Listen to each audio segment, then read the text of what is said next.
Sandy Ogles, who represents the Nashville district where the Covenant School is located.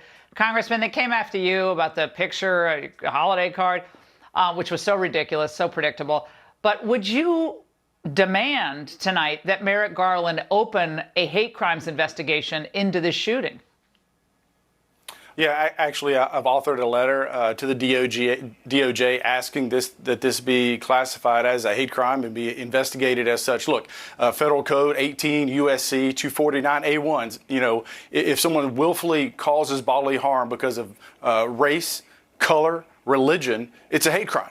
Right. And so we have this shooter, this domestic terrorist who wrote a manifesto targeting Christians, children at a Christian school. This rise to the bar of being considered a hate crime, or at least being investigated as such.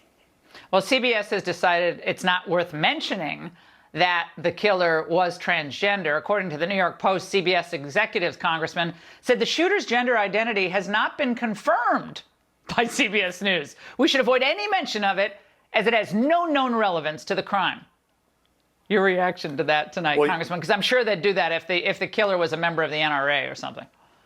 Oh, yeah. I mean, this clearly is just pursuing a leftist agenda. Look, you know, those folks that rushed and stormed the Tennessee state capitol. By the way, if you were to use J6 as the model, every one of those people should be incarcerated without due process. Obviously, as someone who believes in justice, we wouldn't advocate for that. But the model is there, and the government's being weaponized against us. But look, you know, this clearly is someone was deeply troubled, and the idea that guns are the problem here is ridiculous. This individual had mental illness and a murderer, and you know, those people that stormed the Capitol, they held up the number 7, meaning that there were 7 victims. No, there were 6 victims.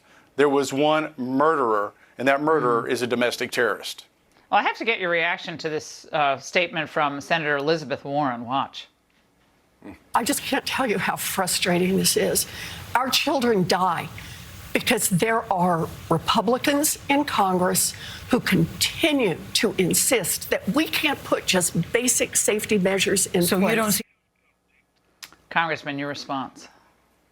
Well, you know, look, the Crime Prevention Research Center conducted a study. In fact, it was just updated in 2019, going back to 1950. And 94% of all public mass shootings occurred in gun-free zones.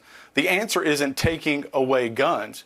The answer is letting any teacher who wants to get the proper training, and again, it's permissive if they want to do it, we should give them the opportunity to arm themselves and to protect our children. Congressman, thank you.